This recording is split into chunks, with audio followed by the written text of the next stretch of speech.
ಕನ್ನಡ ವಾಹಿನಿ.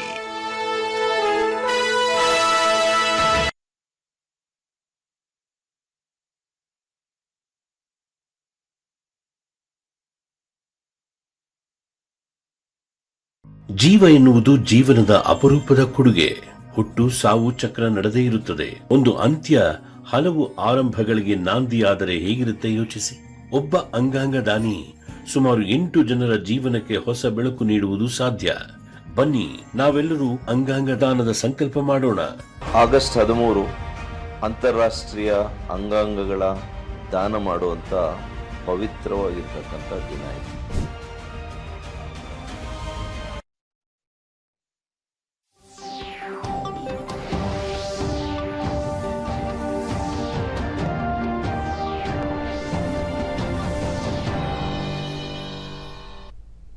ನಮಸ್ಕಾರ. ಮುಖ್ಯಾಂಶಗಳು.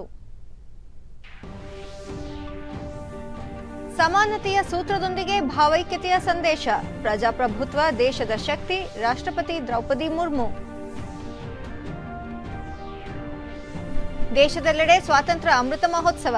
ತಿರಂಗ ಅಭಿಯಾನದ ಯಶಸ್ಸಿಗೆ ಪ್ರಧಾನಿ ಸಂತಸ.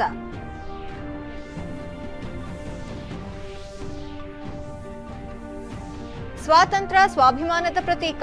ಸೇನಾನಿಗಳ ತ್ಯಾಗ ಬಲಿದಾನ ಸ್ಮರಣೆ ಅಗತ್ಯ. ಶೋಭಾ ಕರಂದ್ಲಾಜೆ. ದೇಶ ವಿಭಜನೆ ಇತಿಹಾಸದ ಕರಾಳ ಅಧ್ಯಾಯ. ಎಲ್ಲೆಡೆ ಸಾಮಾಜಿಕ ಸಾಮರಸ್ಯ ಬಲವರ್ಧನೆಗೆ ಸಂಕಲ್ಪ. ವಾರ್ತೆಗಳ ವಿವರ. ಭಾರತ ಸ್ವಾತಂತ್ರ್ಯ ದಿನದ ಮುನ್ನಾ ದಿನವಾದ ಇಂದು ರಾಷ್ಟ್ರಪತಿ ದ್ರೌಪದಿ ಮುರ್ಮು ದೇಶದ ಜನತೆಯನ್ನುದ್ದೇಶಿಸಿ ಭಾಷಣ ಮಾಡಿದರು. ದೇಶವು ಸ್ವತಂತ್ರಗೊಂಡು 75 ವರ್ಷಗಳು ಪೂರ್ಣಗೊಳ್ಳುತ್ತಿರುವ ಸಂದರ್ಭ ಎಲ್ಲ ಭಾರತೀಯರಿಗೆ ಅತ್ಯಂತ ಮಹತ್ವದ ಸಂದರ್ಭವಾಗಿದೆ. 15 ಆಗಸ್ಟ್ 1947 ನಾವು ವಸಾಹತುಶಾಹಿ ಆಡಳಿತದ ಸಂಕೋಲೆಯನ್ನು ಕಿತ್ತೊಗೆದು ನಮ್ಮ ಭವಿಷ್ಯದ ನವನಿರ್ಮಾಣಕ್ಕೆ ಹೊಸ ಹಾದಿಯನ್ನು ಕಂಡುಕೊಂಡ ದಿನ.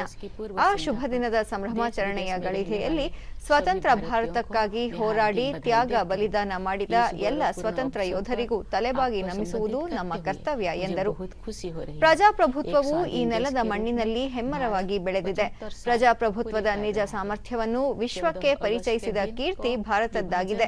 ಕಳೆದ 75 ವಾರಗಳಿಂದಲೂ ದೇಶದಲ್ಲಿ ಸ್ವಾತಂತ್ರ್ಯ ಸಂಗ್ರಾಮದ ಮಹಾನ್ ಆದರ್ಶಗಳನ್ನು ಸ್ಮರಿಸಲಾಗುತ್ತಿದೆ. ಆಜಾದಿ ಕಾ ಅಮೃತ್ ಮಹೋತ್ಸವವು ಆತ್ಮನಿರ್ಭರ ಭಾರತ ನಿರ್ಮಾಣದ ಧ್ಯೇಯವನ್ನು ಪ್ರತಿಪಾದಿಸುತ್ತದೆ. ಹರ್ ಘರ್ ತಿರಂಗ ಅಭಿಯಾನದೊಂದಿಗೆ ದೇಶದ ಮೂಲೆ ಮೂಲೆಗಳಲ್ಲೂ ನಮ್ಮ ರಾಷ್ಟ್ರ ಧ್ವಜ ಹೆಮ್ಮೆಯಿಂದ ಹಾರಾಡುತ್ತಿದೆ ಎಂದು ತಿಳಿಸಿದರು. हमने अपनी नियति को नया स्वरूप देने का निर्णय लिया. उसकी वर्षगांठ मनाते हुए हम लोग सभी स्वाधीनता सेनानियों को सादर नमन करते हैं. उन्होंने अपना सर्वस्व बलिदान कर दिया ताकि हम सब एक स्वाधीन भारत में सांस ले सके. भारत की आजादी हमारे साथ साथ विश्व में लोकतंत्र के हर समर्थक के लिए उत्सव का विषय है. ನಾವು ಕಲಿತಿರುವುದೆಲ್ಲವೂ ರಾಷ್ಟ್ರ ಯಾತ್ರೆಯು. ಮುಂದಿನ 25 ವರ್ಷಗಳ ಅವಧಿಯಲ್ಲಿ ಅಂದರೆ 2047ರ ಹೊತ್ತಿಗೆ ಸ್ವಾತಂತ್ರ್ಯೋತ್ಸವದ ಶತಾಬ್ದಿಯ ಒಂದು ಐತಿಹಾಸಿಕ ಘಟ್ಟದತ್ತ ಮುನ್ನಡೆಯುತ್ತಿರುವ ಈ ಸಂದರ್ಭದಲ್ಲಿ ಬಹಳ ಮಹತ್ವ ಪಡೆದಿದೆ. 2047ರ ವೇಳೆಗೆ ದೇಶದ ಸ್ವಾತಂತ್ರ್ಯ ಸೇನಾನಿಗಳು ಅಂದು ಕಂಡ ಸ್ವಪ್ನವನ್ನು ಪೂರ್ಣ ಸಾಕಾರಗೊಳಿಸುವುದೇ ನಮ್ಮ ಸಂಕಲ್ಪವಾಗಬೇಕು ಎಂದು ಕರೆ ನೀಡಿದರು. इस कारण भारत के लोग गरीबी और अशिक्षा से जूझ रहे थे, लेकिन भारतवासियों ने उन लोगों की आशंकाओं को गलत साबित कर दिया. उसे सम्मान देकर हमारे इस महोत्सव की शुरुआत की गई. ये ಕೋವಿಡ್-19 ಪ್ರಕೋಪದ ನಂತರ ನವಭಾರತ ಉದಯಿಸುತ್ತಿರುವುದನ್ನು ಜಗತ್ತು ನೋಡುತ್ತಿದೆ. ಈ ಮಹಾಮಾರಿಯನ್ನು ನಾವೆಲ್ಲರೂ ಎದುರಿಸಿದ ಬಗ್ಗೆ ಎಲ್ಲೆಡೆ ಪ್ರಶಂಸೆ ಕೇಳಿ ಬಂದಿದೆ. ಇಂದು ವಿಶ್ವದಲ್ಲಿ ಅತ್ಯಂತ ತೀವ್ರಗತಿಯಲ್ಲಿ ಅಭಿವೃದ್ಧಿ ಹೊಂದುತ್ತಿರುವ ಅರ್ಥವ್ಯವಸ್ಥೆಗಳಲ್ಲಿ ಭಾರತವೂ ಒಂದಾಗಿದೆ. ನಮ್ಮ ದೇಶದಲ್ಲಿನ ಸ್ಟಾರ್ಟ್ಅಪ್ಗಳ ಯಶಸ್ಸು, ಅದರಲ್ಲಿಯೂ ವಿಶೇಷವಾಗಿ ಹೆಚ್ಚುತ್ತಿರುವ ಯೂನಿಕಾರ್ನ್ಗಳು ನಮ್ಮ ಔದ್ಯೋಗಿಕ ಪ್ರಗತಿಗೆ ಉದಾಹರಣೆಯಾಗಿದೆ ಎಂದರು. ರಾಷ್ಟ್ರೀಯ ಶಿಕ್ಷಣ ನೀತಿಯು ದೇಶದ ಭಾವಿ ಪೀಳಿಗೆಯನ್ನು ನಮ್ಮ ಪರಂಪರೆಯೊಂದಿಗೆ ಬೆಸೆಯುತ್ತಲೇ ಔದ್ಯೋಗಿಕ ಕ್ರಾಂತಿಯನ್ನು ಮುಂದಿನ ಹಂತಕ್ಕೊಯ್ಯುವ ಉದ್ದೇಶವನ್ನು ಹೊಂದಿದೆ ಎಂದ ಅವರು, ಇಂದು ದೇಶದಲ್ಲಿ ಸ್ತ್ರೀ ಪುರುಷ ಎಂಬ ಭೇದ ಭಾವ ಕಡಿಮೆಯಾಗುತ್ತಿದೆ. ಮಹಿಳೆಯರು ಅನೇಕ ರೂಢಿಗತ ಅಡೆತಡೆಗಳು, ಬಂಧನಗಳನ್ನು ಮೀರಿ ಹೊರಬಂದು ಮುನ್ನಡೆಯುತ್ತಿದ್ದಾರೆ. ಸಾಮಾಜಿಕ ಮತ್ತು ರಾಜಕೀಯ ಕ್ಷೇತ್ರಗಳಲ್ಲಿ ಮಹಿಳೆಯರ ಸಹಭಾಗಿತ್ವ ಹೆಚ್ಚುತ್ತಿರುವುದು ಗಮನಾರ್ಹ ಅಂಶವಾಗಿದೆ ಎಂದರು. ಸಮಾನತೆಯ ಸೂತ್ರವೇ ನಮ್ಮೆಲ್ಲರನ್ನೂ ಏಕತೆಯಲ್ಲಿ ಬಂಧಿಸುವುದರ ಮೂಲಕ ಏಕ್ ಭಾರತ್ ಶ್ರೇಷ್ಠ ಭಾರತ್ ಪ್ರೇರಣಾ ಶಕ್ತಿಯಾಗಿದೆ ಎಂದು ತಿಳಿಸಿದರು. योद्धाओं तथा उनके संघर्षों, विशेषकर किसानों और आदिवासी समुदाय के वीरों का योगदान एक लंबे समय तक सामूहिक स्मृति से बाहर रहा। पिछले वर्ष से हर 15 नवंबर को जनजातीय गौरव दिवस के रूप में मनाने का सरकार का निर्णय स्वागत योग्य है। हमारा संकल्प है कि वर्ष 2047 तक हम अपने स्वाधीनता सेनानियों के सपनों को पूरी तरह साकार कर लेंगे। इसी कालखंड में हम बाबा साहेब भीमराव अंबेडकर के नेतृत्व में संविधान का निर्माण करने वाला विभूतियों के विजन को साकार कर चुके होंगे। एक आत्मनिर्भर भारत के निर्माण में हम पहले से ही तत्पर है। भारत को स्टार्टअप इकोसिस्टम का विश्व में ऊंचा स्थान है। हमारे देश में स्टार्टअप्स की सफलता, विशेषकर यूनिकॉर्न्स की बढ़ती हुई संख्या हमारी औद्योगिक प्रगति का शानदार उदाहरण है। विश्व में चल रही आर्थिक कठिनाई के विपरीत भारत की अर्थव्यवस्था को तेजी से आगे बढ़ाने के श्रेय सरकार तथा नीति निर्माताओं को जाता है। हमें अपने देश की सुरक्षा, प्रगति और समृद्धि के लिए अपना सब कुछ अर्पण कर देने का संकल्प लेना चाहिए। हमारे अस्तित्व की सार्थकता एक महान भारत के निर्माण में ही दिखाई देगी। कन्नड़ भाषा के माध्यम से भारतीय साहित्य को समृद्ध करने वाले महान राष्ट्रवादी कवि कुवेंपु ने कहा है, नानु अड़िवे नीनु अड़िवे नम्मा एलुबुगोड़ मेले मूडुबुदु नव भारत दलीले। अर्थात मैं नहीं रहूंगा, नहीं रहेंगे तुम, परंतु हमारी अस्थियों पर उदित होगी नई भारत की महान राष्ट्रवती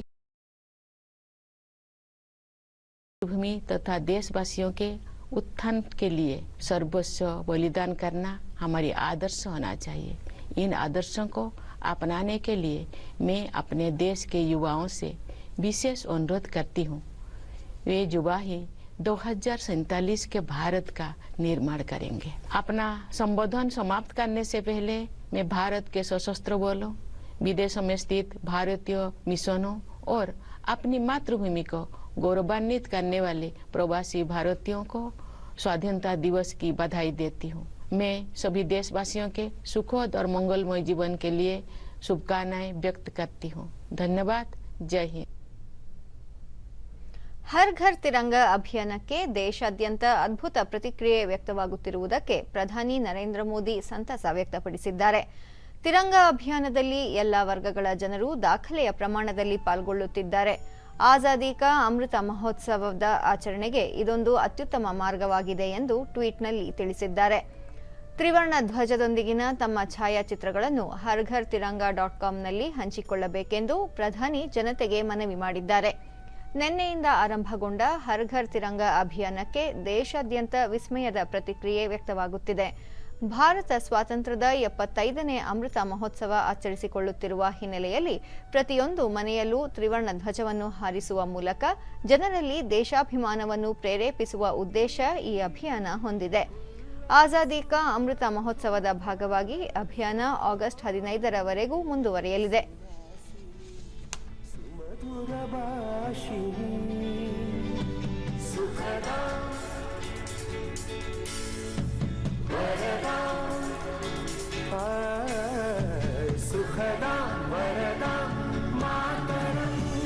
वंदे मातरम वंदे मातरम वंदे मातरम।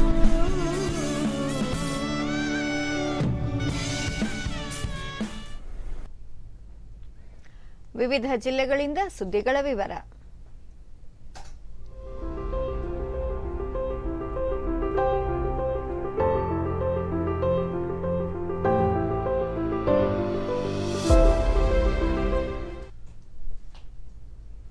ಶಿವಮೊಗ್ಗ ಜಿಲ್ಲೆ ಶಿಕಾರಿಪುರ ತಾಲೂಕಿನ ಈಸೂರು ಗ್ರಾಮದಲ್ಲಿ ಜಿಲ್ಲಾಡಳಿತ ಹಾಗೂ ಕುವೆಂಪು ವಿಶ್ವವಿದ್ಯಾಲಯದ ವತಿಯಿಂದ ಆಯೋಜಿಸಲಾಗಿದ್ದ ನಮ್ಮ ನಡಿಗೆ ಈಸೂರು ಕಡೆಗೆ ಕಾರ್ಯಕ್ರಮಕ್ಕೆ ಕೇಂದ್ರ ಸಚಿವೆ ಶೋಭಾ ಕರಂದ್ಲಾಜೆ ಇಂದು ಚಾಲನೆ ನೀಡಿದರು.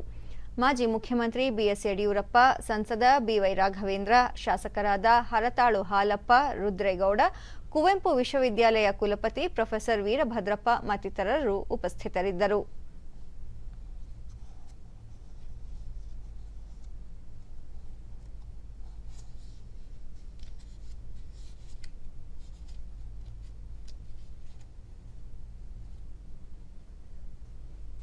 ಈಸೂರಿನಲ್ಲಿ ಸ್ವಾತಂತ್ರ್ಯಕ್ಕಾಗಿ ಹೋರಾಟ ನಡೆಸಿ ಬಲಿದಾನಗೈದ ಹುತಾತ್ಮ ಯೋಧರ ಕುಟುಂಬ ಸದಸ್ಯರನ್ನು ಗೌರವಿಸಲಾಯಿತು. ಸಾಕ್ಷ್ಯಚಿತ್ರ ಪ್ರದರ್ಶನ ನಡೆಯಿತು. ಬಳಿಕ ಶೋಭಾ ಕರಂದ್ಲಾಜೆ, ಭಾರತದ ಭೂಪಟದಲ್ಲಿ ಈಸೂರು ಗ್ರಾಮಕ್ಕೆ ವಿಶೇಷವಾದ ಸ್ಥಾನವಿದೆ. ಕೇಂದ್ರ ಸರ್ಕಾರವು ಇಲ್ಲಿ ವಿಶೇಷವಾದ ಸ್ಮಾರಕ ನಿರ್ಮಾಣಕ್ಕೆ ಸಹಕಾರ ನೀಡಲಿದೆ. ಸ್ವಾತಂತ್ರ್ಯ ಸ್ವಾಭಿಮಾನದ ಪ್ರತೀಕವಾಗಿದ್ದು ಸೇನಾನಿಗಳ ತ್ಯಾಗ, ಬಲಿದಾನದ ಸ್ಮರಣೆ ಅಗತ್ಯ ಎಂದರು.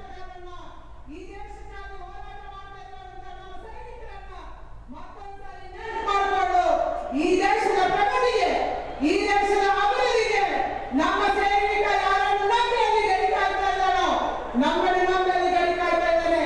ನಮ್ಮ ದೇಶದ ಒಳಗಿನ ರಕ್ಷಣೆ ನಮ್ಮ ನಾಗರಿಕರು ಮಾಡ್ತಾರೆ. ದೇಶದ ಗಡಿಯನ್ನು ನಾವು ಕಾಯ್ತೀವಿ ಅಂತ ಹೇಳಿ ಅಲ್ಲಿ ದೇಶದ ಗಡಿಯಲ್ಲಿ ನಮ್ಮ ಸೈನಿಕ ಗಡಿಕಾಯ್ತಾ ಇದ್ದಾನೆ. ಬಿವೈ ರಾಘವೇಂದ್ರ, ನಮ್ಮ ನಡಿಗೆ ಈಸೂರು ಕಡೆಗೆ ಕಾರ್ಯಕ್ರಮದ ಮೂಲಕ ದೇಶದ ಸ್ವಾತಂತ್ರ್ಯಕ್ಕಾಗಿ ತ್ಯಾಗ ಬಲಿದಾನ ಮಾಡಿದ ಮಹಾತ್ಮರನ್ನು ವಿಶೇಷವಾಗಿ ಸ್ಮರಿಸಲಾಗುತ್ತಿದೆ ಎಂದರು. ಈ ಒಂದು ಕಾರ್ಯಕ್ರಮಕ್ಕೆ ಕಾರಣಕರ್ತರಾದ ಗೌರವಿತ ಹೆಮ್ಮೆಯ ಪ್ರಧಾನಮಂತ್ರಿಗಳಿಗೆ ನಿಮ್ಮೆಲ್ಲರ ಪರವಾಗಿ ಹೃತ್ಪೂರ್ವಕವಾಗಿ ಈ ವೇದಿಕೆ ಪರವಾಗಿ ಅಭಿನಂದನೆ. ಗ್ರಾಮಸ್ಥ ಬಸವರಾಜ್, ತಮ್ಮ ಗ್ರಾಮದ ಚರಿತ್ರೆ ಅಮರವಾಗಿದೆ ಎಂಬುದು ಪ್ರತಿಷ್ಠೆಯ ವಿಷಯ ಎಂದರು.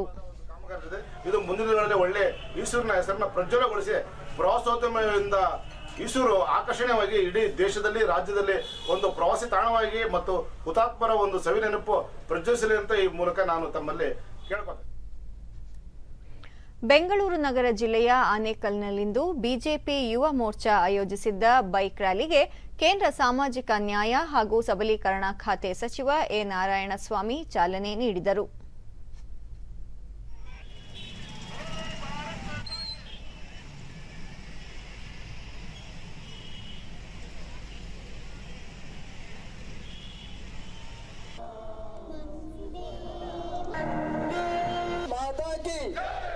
ಇವತ್ತಿನ ತಿರಂಗ ಯಾತ್ರೆ ಬೈಕ್ ರ್ಯಾಲಿ ಕಾರ್ಯಕ್ರಮ ನನ್ನ ಜೀವನದಲ್ಲಿ ನೋಡಿದಂಥ ಒಂದು ಸ್ವರ್ಗದ ಭಾರತ ಮಾತೆಯ. ನಂತರ ವೇದಿಕೆ ಕಾರ್ಯಕ್ರಮದಲ್ಲಿ ಎ ನಾರಾಯಣಸ್ವಾಮಿ, ದೇಶಾದ್ಯಂತ ಹರ್ ಘರ್ ತಿರಂಗ ಅಭಿಯಾನ ಯಶಸ್ವಿಯಾಗಿದ್ದು ಎಲ್ಲರಿಗೂ ಸ್ವಾತಂತ್ರ್ಯ ದಿನಾಚರಣೆಯ ಶುಭಾಶಯ ಕೋರುವುದಾಗಿ ತಿಳಿಸಿದರು. ಸಂಘಟನೆ ಮಾಡಿದಂಥ ಎಲ್ಲ ಕಾರ್ಯಕರ್ತ ಬಂಧುಗಳಿಗೆ ನಾನು ಅಭಿನಂದನೆ ಸಲ್ಲಿಸ್ತಾ, ಆಜಾದಿ ಕಾ ಅಮೃತ ಮಹೋತ್ಸವ ಯಶಸ್ವಿ ಕಾರ್ಯಕ್ರಮ ಆಗಿದೆ.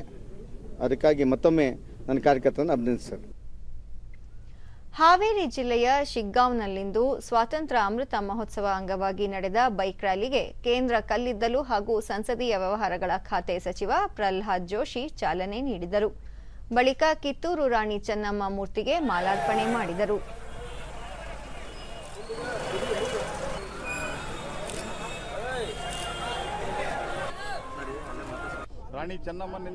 ನಂತರ ಪ್ರಹ್ಲಾದ್ ಜೋಶಿ, ದೇಶದ ಸ್ವಾತಂತ್ರ್ಯಕ್ಕೆ ಹಲವು ಚಳವಳಿಗಾರರ ಕೊಡುಗೆ ಅನನ್ಯವಾಗಿದೆ. ತ್ಯಾಗ ಬಲಿದಾನದಿಂದ ದೊರೆತ ಸ್ವಾತಂತ್ರ್ಯವನ್ನು ಪ್ರಜ್ಞಾಪೂರ್ವಕವಾಗಿ ಸಂರಕ್ಷಿಸಿಕೊಳ್ಳಬೇಕು.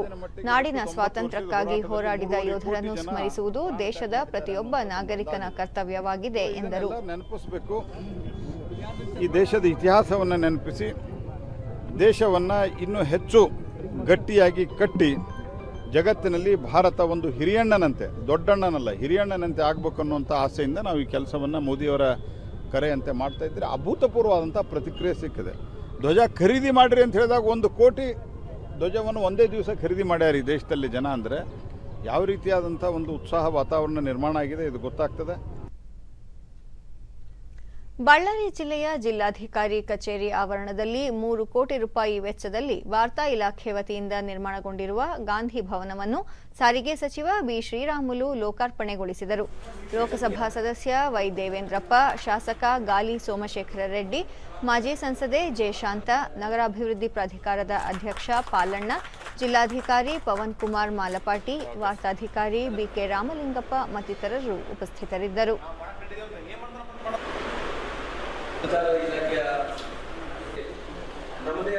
ಮಹಾತ್ಮ ಗಾಂಧೀಜಿಯವರು ಕಾರ್ಯಕ್ರಮದಲ್ಲಿ ಸಚಿವ ಶ್ರೀರಾಮುಲು ಗಾಂಧಿ ಭವನದಲ್ಲಿ ಗ್ರಂಥಾಲಯ, ಸ್ವಾತಂತ್ರ್ಯ ಹೋರಾಟದ ಛಾಯಾಚಿತ್ರಗಳ ಪ್ರದರ್ಶನ ಮತ್ತು ಗಾಂಧೀಜಿಯವರ ತತ್ವಾದರ್ಶಗಳ ಚಿಂತನೆ ಮಂಥನೆಗಳಿಗೆ ಅವಕಾಶ ಕಲ್ಪಿಸಲಾಗಿದೆ ಎಂದರು. ಅನುಗುಣವಾಗಿ ಇವತ್ತು ನಮ್ಮ ಬಳ್ಳಾರಿಯಲ್ಲಿ ಕೂಡ 3 ದಿನಗಳ ಕಾಲ ಅನೇಕ ಕಾರ್ಯಕ್ರಮಗಳು ಕೂಡ ನಡೀತಾ ಇದ್ದಾವೆ.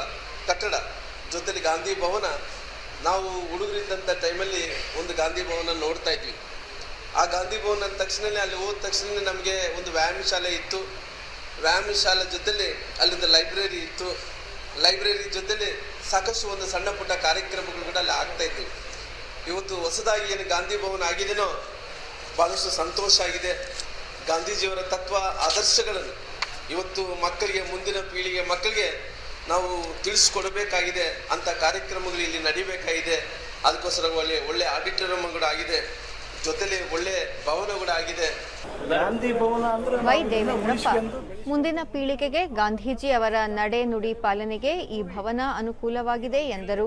ನಮ್ಮ ರಾಜ್ಯದಲ್ಲಿ ಅವರ ನಾವು ಒಂದು ನಡಿಗೆ, ಅವರ ನುಡಿ ಅವನ್ನೆಲ್ಲವೂ ನಾವು ಪಾಲನೆ ಮಾಡ್ಕೊಂಡು ಮುಂದಿನ ಪೀಳಿಗೆ ನಡ್ಕೊಂಡು ಹೋಗಲಿ ಅನ್ನೋ ಉದ್ದೇಶಕ್ಕೆ ಈ ಗಾಂಧಿ ಭವನ ನಿರ್ಮಾಣ ಮಾಡಿದ್ದಾರೆ. ಇದು ಭಾಳ ಒಳ್ಳೆಯದಾಗ್ತೈತಿ. ಇಲ್ಲಿ ಹಲವಾರು ಒಳ್ಳೆಯ ರೀತಿ ಕಾರ್ಯಕ್ರಮಗಳು ಆಚರಣೆ ಮಾಡೋಕ್ಕೆ ಇದು ಒಂದು ಒಳ್ಳೆಯ ಜಾಗ. ಇದನ್ನು ನಾವೆಲ್ಲರೂ ಬಳಸ್ಕೊಳ್ಳೋಣ. ಸ್ಥಳೀಯರಾದ ಕೆಎಂ ಮಂಜುನಾಥ್, ಗಾಂಧೀಜಿ ತತ್ವಗಳು ಮರೆಯಾಗುತ್ತಿರುವ ಈ ಕಾಲದಲ್ಲಿ ಈ ಗಾಂಧಿ ಭವನದಿಂದ ಗಾಂಧಿಯವರ ಆದರ್ಶಗಳು ಜೀವಂತವಾಗಿ ಉಳಿಯಲಿವೆ. ಜನತೆಗೆ ಗಾಂಧಿಯನ್ನು ಅರಿಯಲು ಈ ಭವ್ಯ ಭವನ ಸಹಕಾರಿಯಾಗಿದೆ ಎಂದು ಸಂತಸಪಟ್ಟರು. ಉದ್ದೇಶದಿಂದ ಇದು ಮಾಡೋದು ಬಹಳ ಒಳ್ಳೆಯದು. ಅತ್ಯುತ್ತಮವಾಗಿ ಭವನ ನಿರ್ಮಾಣ ಆಗಿದೆ. ಆ ನಿರ್ವಹಣೆ ಮಾಡುವುದ್ರ ಮೂಲಕ ಇದನ್ನ ಭವನವನ್ನು ಸ್ವಚ್ಛಂದವಾಗಿ ಇಟ್ಕೋಬೇಕು ಅಂತೇಳಿ ನಮ್ದು ಒತ್ತಾಸೆ ಆಗಿದೆ. ಬೆಂಗಳೂರು ನಗರ ಸಾರಿಗೆ ಸಂಸ್ಥೆ ಬಿಎಂಟಿಸಿ ವತಿಯಿಂದ ಅಸ್ತ್ರ ಹೆಸರಿನ 75 ವಿದ್ಯುತ್ ಚಾಲಿತ ಬಸ್ಗಳ ಉದ್ಘಾಟನಾ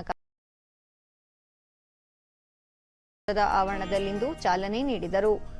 ಬಿಎಂಟಿಸಿ ಅಧ್ಯಕ್ಷ ನಂದೀಶ್ ರೆಡ್ಡಿ, ಸಾರಿಗೆ ಇಲಾಖೆ ಕಾರ್ಯದರ್ಶಿ ಡಾಕ್ಟರ್ ಎನ್ವಿ ಪ್ರಸಾದ್, ವ್ಯವಸ್ಥಾಪಕ ನಿರ್ದೇಶಕ ವಿ ಅನ್ಬುಕುಮಾರ್, ಬಿಎಂಟಿಸಿ ವ್ಯವಸ್ಥಾಪಕ ನಿರ್ದೇಶಕಿ ಜಿ ಸತ್ಯವತಿ, ಶಾಸಕ ನಾಗರಾಜ್ ಯಾದವ್ ಮತ್ತಿತರರು ಉಪಸ್ಥಿತರಿದ್ದರು.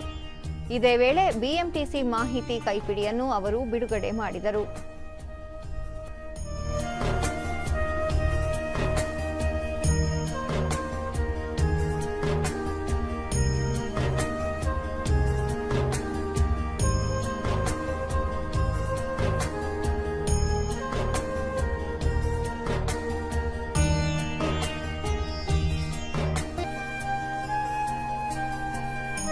ಬಳಿಕ ನೂತನ ಬಸ್ಗಳಿಗೆ ಮುಖ್ಯಮಂತ್ರಿ ಹಸಿರು ನಿಶಾನೆ ತೋರಿದರು. ಗೃಹ ಸಚಿವ ಆರಗ ಜ್ಞಾನೇಂದ್ರ ಅಧಿಕಾರಿಗಳೊಂದಿಗೆ ಬಸ್ನಲ್ಲಿ ಸಂಚರಿಸಿದರು. ಈ ಮಧ್ಯೆ ಬಿಎಂಟಿಸಿ ರಜತ ಮಹೋತ್ಸವದ ಹಿನ್ನೆಲೆಯಲ್ಲಿ ನಾಳೆ ಸಾರ್ವಜನಿಕರಿಗೆ ಉಚಿತ ಬಸ್ ಸೇವೆ ಕಲ್ಪಿಸಲಾಗಿದೆ.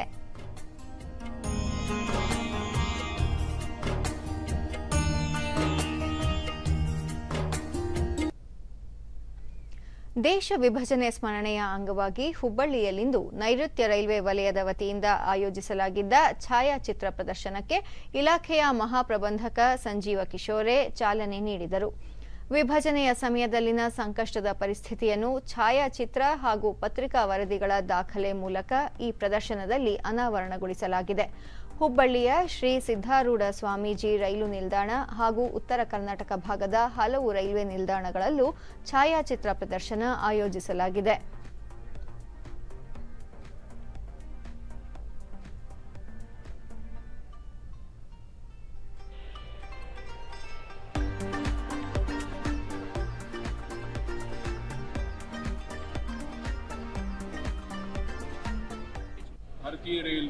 ಈ ಕುರಿತು ಡಿಡಿ ನ್ಯೂಸ್ನೊಂದಿಗೆ ಸಂಜೀವ ಕಿಶೋರೆ, ದೇಶ ವಿಭಜನೆಯು ಕಳೆದ ಶತಮಾನದಲ್ಲಿ ಘಟಿಸಿದ ಬಹುದೊಡ್ಡ ಪ್ರಮಾಣದ ಮಾನವ ಸ್ಥಳಾಂತರವಾಗಿದೆ ಎಂದರು. और बहुत सारे बड़े स्टेशन जिनमें बेंगलोर, मैसूर और भी डिस्ट्रिक्ट हेडक्वार्टर्स इंक्लूडेड हैं, वहाँ सभी जगह ये एग्जीबिशन लगी है.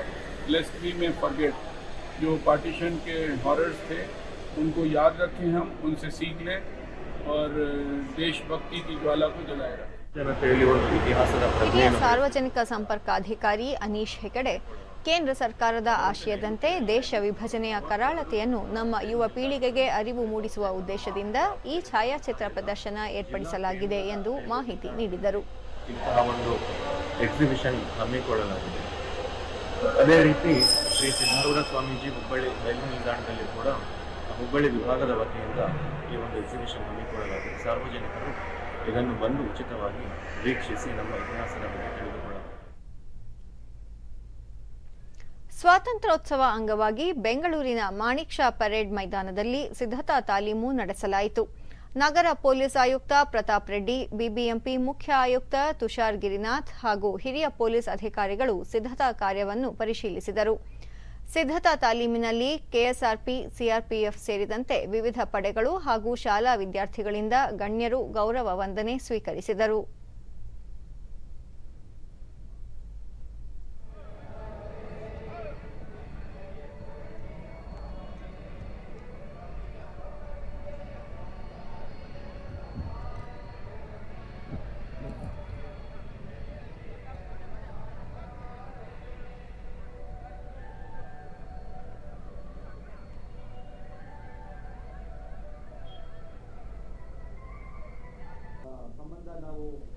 ಬಳಿಕ ತುಷಾರ್ ಗಿರಿನಾಥ್ ನಾಳೆ ಬೆಳಗ್ಗೆ 9 ಗಂಟೆಗೆ ಮುಖ್ಯಮಂತ್ರಿ ಬಸವರಾಜ ಬೊಮ್ಮಾಯಿ ಅವರು ಧ್ವಜಾರೋಹಣ ನೆರವೇರಿಸಲಿದ್ದಾರೆ. ನಾಡಗೀತೆಯೊಂದಿಗೆ ಕಾರ್ಯಕ್ರಮ ಆರಂಭವಾಗಲಿದ್ದು ಸುಮಾರು 2400 ಮಕ್ಕಳಿಂದ ಸಾಂಸ್ಕೃತಿಕ ಕಾರ್ಯಕ್ರಮ ನಡೆಯಲಿದೆ. ಎಂಇಜಿ ತಂಡದಿಂದ ಸಾಹಸ ಪ್ರದರ್ಶನ, ಬಳಿಕ ವಿಜೇತ ತಂಡಗಳಿಗೆ ಬಹುಮಾನ ವಿತರಣೆ ನಡೆಸಲಾಗುವುದು ಎಂದರು. ತಂಡದಲ್ಲಿ ಬೇರೆ ಬೇರೆ ನಮ್ಮ ಸ್ವಾತಂತ್ರ್ಯೋತ್ಸವಕ್ಕೆ ಸಂಬಂಧಪಟ್ಟಂತ ಘಟನೆಗಳಿಗೆ ತಮ್ಮ ಮುಂದೆ ಪ್ರದರ್ಶಿಸುತ್ತಾರೆ. ಅವರು ತದನಂತರ ಎಂಇಜಿ ಟೀಮ್ ಅವರು ಸ್ಟೆಂಟ್ ಪೆಗಿಂಗ್, ಆಮೇಲೆ ಎಂಇಜಿ ಟೀಮ್ ವತಿಯಿಂದನೇ ಬೆಸ್ಟ್ ಫಿಸಿಕ್ಸ್ ಶೋ ಮತ್ತು ಕಾಂಬ್ಯಾಟ್ ಫ್ರೀ ಫಾಲ್ ಅದರ ಮೇಲ್ಗಳಿಂದ ಅವರು ಬರ್ತಾರೆ. ಸುಮಾರು 2 ನಗರ ಪೊಲೀಸ್ ಆಯುಕ್ತ ಪ್ರತಾಪ್ ರೆಡ್ಡಿ, ಸ್ವಾತಂತ್ರ್ಯೋತ್ಸವಕ್ಕೆ ಈಗಾಗಲೇ ಎಲ್ಲಾ ರೀತಿಯ ಅಗತ್ಯ ಸಿದ್ಧತೆ ಮಾಡಿಕೊಳ್ಳಲಾಗಿದೆ. ಈ ಹಿನ್ನೆಲೆಯಲ್ಲಿ ಭದ್ರತೆಗಾಗಿ 1700 ಪೊಲೀಸ್ ಸಿಬ್ಬಂದಿಯನ್ನು ನಿಯೋಜಿಸಲಾಗಿದೆ. ಸುಗಮ ಸಂಚಾರಕ್ಕೂ ವ್ಯವಸ್ಥೆ ಮಾಡಲಾಗಿದೆ. ಮುಖ್ಯವಾಗಿ ಕಾರ್ಯಕ್ರಮಕ್ಕೆ ಬರುವ ಸಾರ್ವಜನಿಕರು ಯಾವುದೇ ಬೆಲೆ ಬಾಳುವ ವಸ್ತುಗಳನ್ನು ತರದೆ ಇಲಾಖೆಯೊಂದಿಗೆ ಸಹಕರಿಸಬೇಕು ಎಂದು ಕೋರಿದರು. ನಗರದ ಒಂದೇ ಅಲ್ಲದೆ ರಾಜ್ಯದಲ್ಲಿ ಎಲ್ಲ ಕಡೆ ಬೇರೆ ಬೇರೆ ಕಾರ್ಯಕ್ರಮಗಳನ್ನು ಹಮ್ಮಿಕೊಳ್ಳಲಾಗಿದೆ. ಇದನ್ನೆಲ್ಲ ಗಮನದಲ್ಲಿಟ್ಕೊಂಡು ಪೊಲೀಸ್ ಇಲಾಖೆ ವತಿಯಿಂದ ಮುಖ್ಯವಾಗಿ ಮಾಣಿಕ್ ಷಾ ಪರೇಡ್ ಗ್ರೌಂಡಲ್ಲಿ ಭದ್ರತಾ ವ್ಯವಸ್ಥೆಯನ್ನು ನಾವು ಮಾಡಿ ಸುಮಾರು 1700 ಪೊಲೀಸ್ ಸಿಬ್ಬಂದಿಗಳು ಭದ್ರತಾ ವ್ಯವಸ್ಥೆಯನ್ನು ಮಾಡಲು ಈ ಸುತ್ತಮುತ್ತಲ ಪ್ರದೇಶಗಳು ಮತ್ತು ಇದಕ್ಕೂ ಸ್ವಾತಂತ್ರ್ಯ ಅಮೃತ ಮಹೋತ್ಸವದ ಅಂಗವಾಗಿ ಬೆಂಗಳೂರಿನ ದೂರದರ್ಶನ ಕೇಂದ್ರ ಕಟ್ಟಡಕ್ಕೆ ವಿಶೇಷ ವಿದ್ಯುತ್ ದೀಪಾಲಂಕಾರ ಮಾಡಲಾಗಿದೆ. ಕೇಂದ್ರದ ಪ್ರಸರಣ ಗೋಪುರಕ್ಕೆ ತ್ರಿವರ್ಣ ಧ್ವಜದ ಮಾದರಿಯಲ್ಲಿ ವಿದ್ಯುತ್ ದೀಪಾಲಂಕಾರ ಮಾಡಿರುವುದು ಗಮನ ಸೆಳೆಯುತ್ತಿದೆ.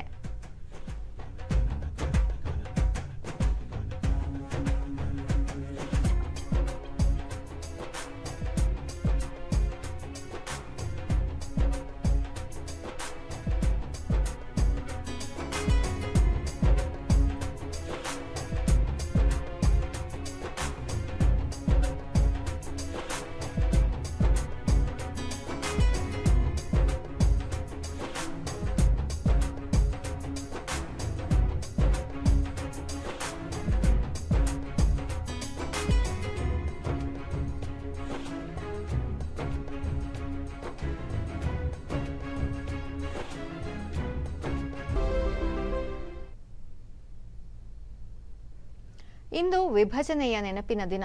1947ರ ಭಾರತ ವಿಭಜನೆಯ ವೇಳೆ ಉಂಟಾದ ನೋವನ್ನು ಮರೆಯಲಾಗದು. ದ್ವೇಷ ಹಾಗೂ ಹಿಂಸಾಚಾರದಿಂದಾಗಿ ಲಕ್ಷಾಂತರ ಸಹೋದರ ಸಹೋದರಿಯರು ತಮ್ಮ ಬೇರುಗಳಿಂದ ಸ್ಥಳಾಂತರಗೊಂಡಿದ್ದರು. ಅನೇಕರು ಜೀವ ಕಳೆದುಕೊಂಡಿದ್ದರು. ನಮ್ಮ ಜನರು ಪಟ್ಟ ಪಾಡುಗಳು ಹಾಗೂ ತ್ಯಾಗದ ಸ್ಮರಣೆಗಾಗಿ ಪ್ರತಿ ವರ್ಷ ಆಗಸ್ಟ್ 14ರಂದು ವಿಭಜನೆಯ ಭಯಾನಕ ದಿನ ಆಚರಿಸಲು ಕೇಂದ್ರ ಸರ್ಕಾರ ಕಳೆದ ವರ್ಷ ನಿರ್ಧರಿಸಿತ್ತು.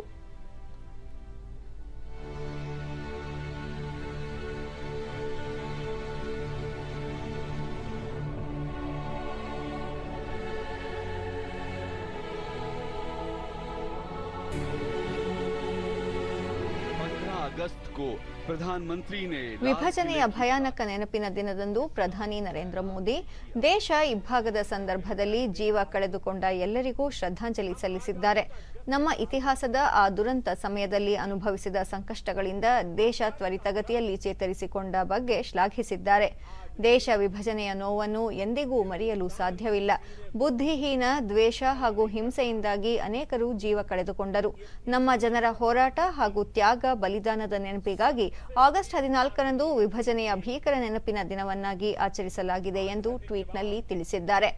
ಸಾಮಾಜಿಕ ವಿಭಜನೆಯ ವಿಷವನ್ನು ತೊಡೆದು ಹಾಕಲು ಏಕತೆ ಹಾಗೂ ಸಾಮರಸ್ಯವನ್ನು ಮತ್ತಷ್ಟು ಬಲಪಡಿಸುವ ಅಗತ್ಯವನ್ನು ಈ ದಿನ ನಮಗೆ ನೆನಪಿಸುತ್ತದೆ ಎಂದು ಅವರು ಹೇಳಿದ್ದಾರೆ. अब से हर वर्ष 14 अगस्त को विभाजन विभीषिका स्मृति दिवस के रूप में याद किया जाएगा. जो लोग विभाजन के समय अमानवीय हालात से गुजरे, जिन्होंने अत्याचार सहे, जिन्हें सम्मान के साथ अंतिम संस्कार तक नसीब नहीं हुआ, ಇಂದು ದೇಶ ವಿಭಜನೆಯ ನೆನಪಿನ ದಿನ. 1947ರ ದೇಶ ವಿಭಜನೆಯ ವೇಳೆ ನಡೆದ ಸಾವು ನೋವು ಹಿಂಸಾಚಾರಗಳನ್ನು ಮರೆಯಲಾಗದು. ಆ ಸಂದರ್ಭದಲ್ಲಿ ಭಾರತೀಯರು ಪಟ್ಟ ಪಾಡುಗಳು ಹಾಗೂ ತ್ಯಾಗದ ಸ್ಮರಣೆಗಾಗಿ ಕಳೆದ ವರ್ಷ 2021ರಿಂದ ಈ ದಿನವನ್ನು ಆಚರಿಸಲಾಗುತ್ತಿದೆ. ಇದರ ಅಂಗವಾಗಿ ಬಿಜೆಪಿ ದೆಹಲಿಯಲ್ಲಿಂದು ಮೌನ ಮೆರವಣಿಗೆ ಆಯೋಜಿಸಿತ್ತು. ಜಂತರ್ ಮಂಥರ್ನಲ್ಲಿ ಆರಂಭಗೊಂಡ ಮೆರವಣಿಗೆಯಲ್ಲಿ ಬಿಜೆಪಿ ರಾಷ್ಟ್ರೀಯ ಅಧ್ಯಕ್ಷ ಜೆಪಿ ನಡ್ಡಾ, ಕೇಂದ್ರ ಸಚಿವರಾದ ಪಿಯೂಷ್ ಗೋಯಲ್, ಅನುರಾಗ್ ಸಿಂಗ್ ಠಾಕೂರ್ ಸೇರಿದಂತೆ ಹಲವು ಗಣ್ಯರು ಪಾಲ್ಗೊಂಡಿದ್ದರು. ಮೆರವಣಿಗೆ ಕನಾಟ್ ಪ್ಲೇಸ್ನಲ್ಲಿ ಸಮಾಪನಗೊಂಡಿತು.